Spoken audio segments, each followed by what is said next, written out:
I was never one to believe in curses. They always felt like ghost stories told to keep the kids in line.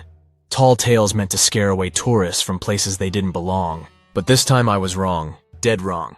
It was Danny who found out about the island. Some obscure mention in a faded travel guide from the 90s, tucked away in the back of a second-hand bookstore. The island didn't have a name, just a location. So remote it barely showed up on the maps. But the allure was there, undeniable. A place uninhabited, forgotten by time, with a whisper of something ancient and sinister attached to it. We were all in. Danny, of course, with his endless thirst for adrenaline. Amanda, the skeptic who'd follow us anywhere just to say we were idiots. Chris, our camera guy, obsessed with documenting everything. And me. I guess I just wanted to feel alive. The boat ride was uneventful. The island loomed on the horizon like a forgotten world, shrouded in mist, its rocky shoreline jagged and uninviting. The air smelled different here, thicker, like the weight of 1,000 secrets pressed down on the earth. When we stepped ashore, a silence fell over us, like the island itself was watching. The first few hours were fine. We explored, set up camp, and made jokes about the curse. Danny found an old, half-buried stone statue near the center of the island, its face worn smooth by the elements, but its eyes looked almost human. He joked about keeping it as a souvenir, but something about it felt wrong. Amanda swore it moved when no one was looking. We all laughed it off. Nervous, stupid laughter. The sun set quickly on the island, faster than anywhere I've ever seen. One moment the sky was bathed in the soft orange of twilight, and the next, darkness swallowed everything. That's when it started. The wind picked up out of nowhere, howling through the trees like something alive. We huddled around the fire, trying to shake off the unease creeping over us. Chris was the first to notice the sounds in the distance. A low guttural moan, almost human, but off. We all froze, staring into the blackness beyond the firelight. Just the wind, Danny muttered. But his voice betrayed him. He didn't believe it either. Then the scream, piercing, guttural, and far too close. We shot to our feet, eyes wide, scanning the darkness. Chris grabbed the camera, flicking on the night vision. The green glow revealed nothing but trees swaying in the wind, at first. Then something moved, just a flash at the edge of the frame. Something pale, dragging itself through the underbrush. Chris zoomed in, but whatever it was vanished before we could make it out. Danny, always the brave one, grabbed his flashlight and stormed off into the trees. "Wait here," he called back, but none of us listened. We followed, the darkness swallowing us as we left the safety of the fire. The moaning grew louder as we moved deeper into the forest. My heart pounded in my chest, my skin prickling with every step. The trees seemed to close in around us, the branches twisting into unnatural shapes in the dim light of our flashlights. And then we found it.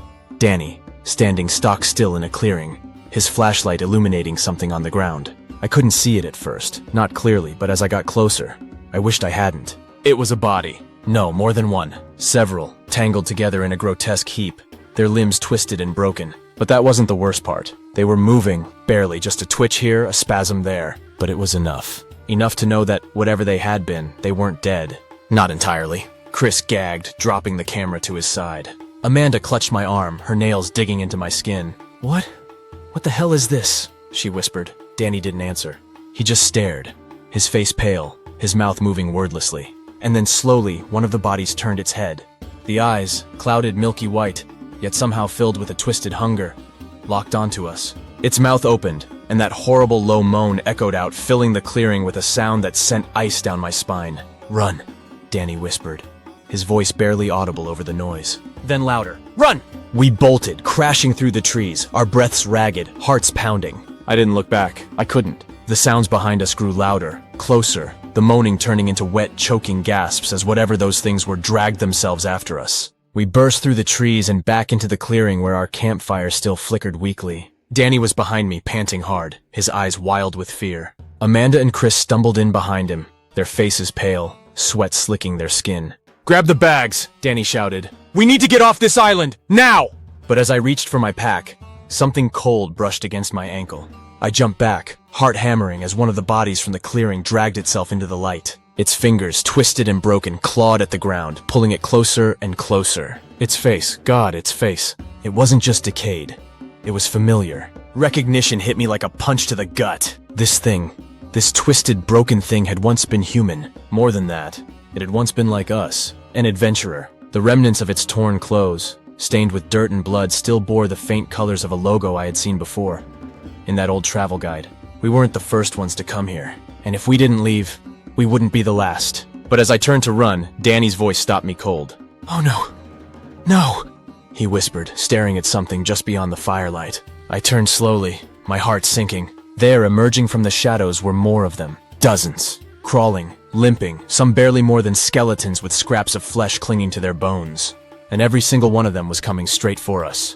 The night closed in around us like a noose tightening, and the reality of our situation sank in fast. There was no time to think, only to move. Danny grabbed Amanda's arm, yanking her toward the tree line, and I followed, my breath coming in shallow gasps. Chris was right behind us, but he kept looking back, his camera still clutched tightly in his hand. "They're everywhere!" Chris shouted, his voice raw with terror. His camera's night vision flickered, capturing brief glimpses of the things shambling toward us. Some crawling, some dragging broken limbs, all of them impossibly alive. We stumbled through the dense foliage, branches whipping at our faces and tearing at our clothes. The sounds of the undead, those horrible wet moans, grew louder with every step, like the island itself was closing in on us. My mind raced, trying to make sense of what was happening, but there was no logic here. Only fear. Amanda tripped over a root and went down hard, scraping her knee on the jagged rocks beneath the underbrush. Danny and I skidded to a stop, helping her back to her feet, but the delay was costly. Chris screamed behind us, a short, sharp cry that sent chills down my spine. I turned just in time to see one of them, one of those things, latch onto Chris's leg, its fingers digging into his flesh. He tried to kick it off, but another one, missing half its face, lurched out of the shadows and grabbed his arm. He struggled, thrashing wildly, but there were too many of them. "Help! Help!" Chris screamed, his voice cracking with desperation. I wanted to move, to do something, but my feet were rooted to the spot. Fear paralyzed me, held me there as I watched in horror. Danny grabbed a broken branch from the ground and rushed forward, swinging wildly at the undead. He managed to knock one off Chris, but another took its place. They were relentless, driven by some insatiable hunger. The smell of rot and decay filled the air, thick and suffocating. Amanda yanked on my arm, pulling me out of my frozen state. "We have to go!" she screamed, her voice barely audible over the chaos. But I couldn't leave Chris. I couldn't just abandon him. "Danny!" I shouted. But he was already struggling, his makeshift weapon doing little to hold back the tide of the undead. Chris let out one final blood-curdling scream as they pulled him to the ground, their teeth sinking into his flesh. The sound of bones snapping and flesh tearing filled the air, and I turned away, bile rising in my throat. I couldn't watch. I couldn't. Amanda's grip tightened on my arm, and we ran. We ran like hell. I don't know how long we ran. Time had lost all meaning in that endless, dark forest. But eventually the trees thinned, and we stumbled out onto a rocky cliff overlooking the sea. The wind whipped at our faces, carrying with it the distant sound of the ocean crashing against the rocks far below. Danny collapsed to his knees, gasping for breath. Amanda and I stood there, staring out at the endless black sea, the weight of everything crushing down on us. We had lost Chris. God, we had lost Chris. God, we had lost Chris. "We're trapped," Amanda whispered, her voice hollow. "There's no way off this island." "There has to be a way," Danny muttered, more to himself than to us. He stared out at the water, his eyes wild with desperation. We need to... His voice trailed off as something moved in the corner of my eye. I turned, my heart skipping a beat. But it wasn't one of the undead. Not yet. It was a structure, half hidden by the overgrown vegetation. A crumbling stone building, ancient and weathered by time. It looked like a small chapel or a shrine, something long forgotten by the world. But in that moment, it felt like salvation. A place to hide, a place to regroup. "Over there," I said, pointing to the building. Danny and Amanda followed my gaze, and without a word, we made our way toward it. The air around the building felt different, colder, heavier. The door was barely hanging on its hinges, creaking as we pushed it open. Inside, the walls were lined with strange carvings, symbols that I couldn't understand but sent a shiver down my spine just the same.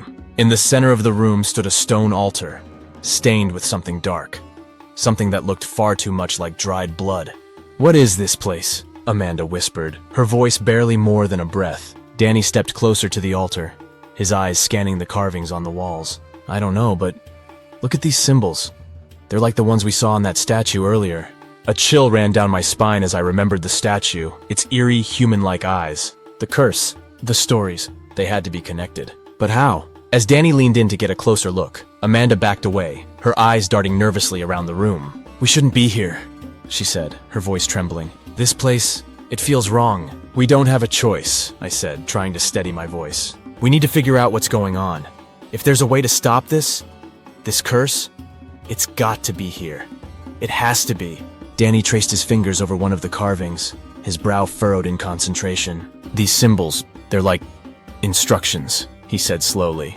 "For a ritual? A sacrifice?" "What kind of sacrifice?" Amanda asked, her voice sharp with fear. Danny turned to us, his face pale. "A life.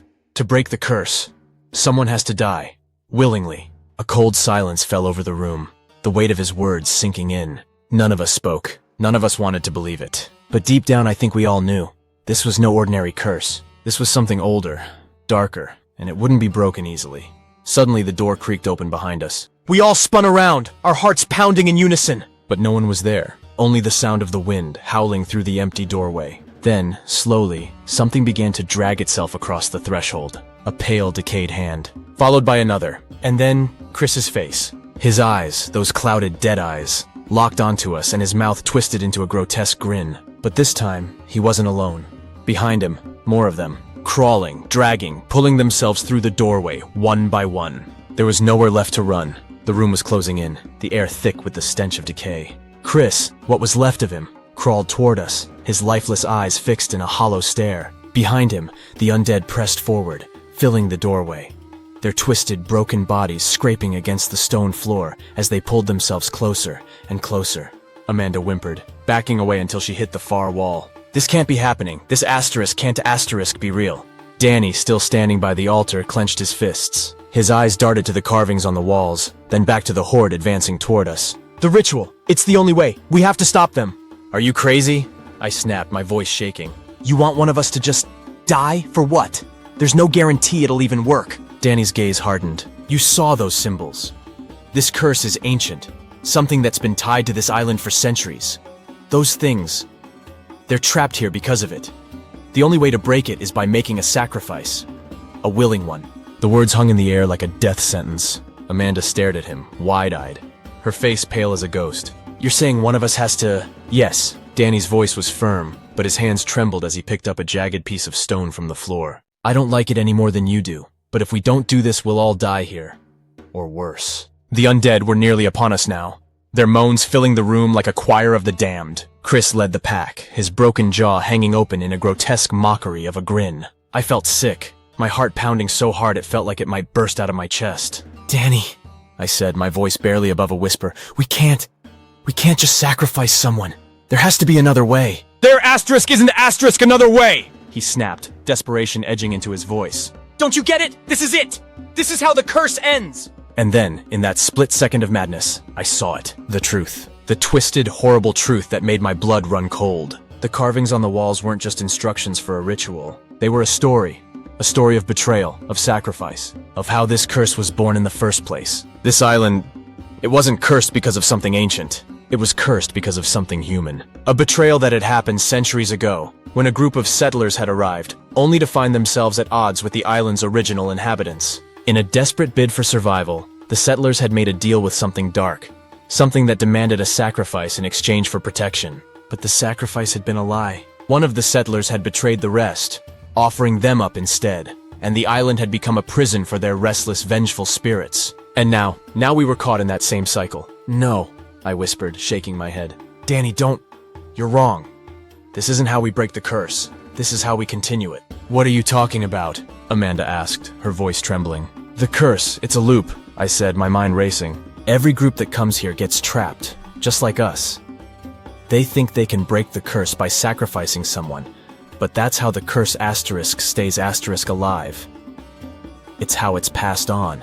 Danny looked at me, his face twisted in confusion and fear. "That doesn't make any sense." "It does," I said, my voice growing stronger as the pieces fell into place. "The island feeds on betrayal. That's how it keeps its hold on us. That's why those things still have fragments of their former selves. They were just like us, trapped here, thinking they could escape. But the moment they turned on each other, the island took them. And now, it's trying to make us do the same." Danny's grip tightened on the stone in his hand, his eyes flicking between me and the undead. "If we don't do something, we're dead." "No," I said, stepping closer to him. "We only die if we let the island win. We can't give in. We can't betray each other." The undead were almost upon us now, their decayed hands reaching out, their eyes burning with a hunger that wasn't just for flesh. It was for our souls, for our hope. Amanda screamed as one of them lunged at her, its broken teeth snapping inches from her face. I grabbed a piece of debris and swung it as hard as I could, knocking the creature back. But there were too many of them, too strong, too relentless. And then, it happened. Danny moved too fast for me to react. One moment, he was standing there, his eyes wide with fear, and the next he lunged forward, driving the jagged stone into Amanda's chest. Her eyes went wide, her mouth opening in a silent scream of shock and betrayal. "No!" I screamed, rushing forward, but it was too late. Amanda crumpled to the ground, her blood pooling beneath her. Danny stood over her, his face pale, his hands shaking as he dropped the stone. "I had to," he muttered, his voice hollow. "I had to do it. It was the only way." But the island didn't let him finish. The moment Amanda's body hit the ground, the undead surged forward with renewed strength. They didn't stop at the doorway this time. They swarmed us, overwhelming Danny, dragging him down. His screams echoed through the stone chamber as they tore into him, ripping him apart with a savagery that defied anything I'd ever seen. I tried to run, but it was no use. The room was filled with them, their pale, rotting faces twisted into grotesque smiles as they closed in around me. And then just as I felt their cold hands on my skin, I realized the island didn't want us to escape. It never did. The curse wasn't something to be broken. It was something to be fed. And Danny. Danny had just ensured that it would continue. The undead were all over me now, their cold, decaying fingers wrapping around my arms and legs, pulling me down to the cold stone floor. My heart pounded. My breath came in short, frantic gasps, and I felt the sickening chill of their touch through my clothes. But in that moment of terror, something deeper took hold of me. A realization. The island wasn't just feeding off us physically. It was feeding on our fear, our betrayal, our desperation. I looked up at the altar, glowing faintly in the dim light. The carvings seemed to pulse, almost as if they were alive, feeding on the violence around them. I knew then that Danny had played right into the island's hands. He believed that by sacrificing Amanda, he could break the curse, but all he had done was give the island more power. The only way out was to deny the island what it wanted. I had no weapons left, no strength to fight, but I still had my mind. I closed my eyes and focused, trying to block out the chaos around me. I thought about what the carvings had shown me, what I had pieced together in that split second of clarity. The curse was a loop, fed by betrayal, and the island needed us to turn on each other to survive. If we refused to play its game, it would weaken. I forced myself to stay calm, despite the cold, bony hands pulling me down. I could feel the island pressing in on my mind, trying to twist my thoughts, fill me with despair. But I fought back. I wouldn't give in. I wouldn't betray anyone. The undead paused, their grip loosening slightly as if they could sense the change in me. I opened my eyes and met the hollow gaze of what had once been Chris. His dead eyes flickered with something almost like recognition, and for a moment, the grotesque smile faltered. The island was losing its hold. Summoning every last ounce of strength, I struggled to my feet. The undead stepped back, their movements sluggish, uncertain. I stumbled toward the altar, the glowing symbols flickering as I approached. I could feel the island's grip on me weakening, the air growing lighter with every step. With trembling hands, I reached out and placed my palm on the cold stone. The carvings flared brightly, blinding me for a moment, and then everything went still. The moans of the undead ceased. The oppressive weight of the island lifted, and for the first time since we had arrived, there was silence. I collapsed to the ground, gasping for breath. The undead were gone. Danny's body, Amanda's body, all of them, reduced to nothing but dust and ash. The island had let them go, but as I lay there, exhausted and broken, I realized something chilling. The curse wasn't truly gone. It had just shifted, changed. The island had spared me, but at what cost? I was still here, and the island wasn't finished with me. I slowly stood, my legs shaking, and looked around. The darkness no longer felt as oppressive, but the air was thick with a lingering sense of dread. The island was quiet now, but I knew it was only biding its time, waiting for the next group of thrill-seekers to arrive, waiting for its next victims. I had broken the cycle, but I hadn't escaped it. I was still tied to this place, still a part of its cursed history. The island had let me live, but it would never let me leave. Not really. As I walked toward the shoreline, the wind whispering through the trees, I couldn't shake the feeling that I was being watched. The island was alive, always watching, always waiting. I reached the water's edge and looked out at the dark, endless sea. There was no boat, no way off the island. I was trapped, but as I stood there staring out at the water, I knew that even if I found a way off, I would never truly escape. The island had taken something from me, something I could never get back. It had left a mark on my soul, a darkness that would follow me wherever I went. The island didn't need to keep me here. It had already won.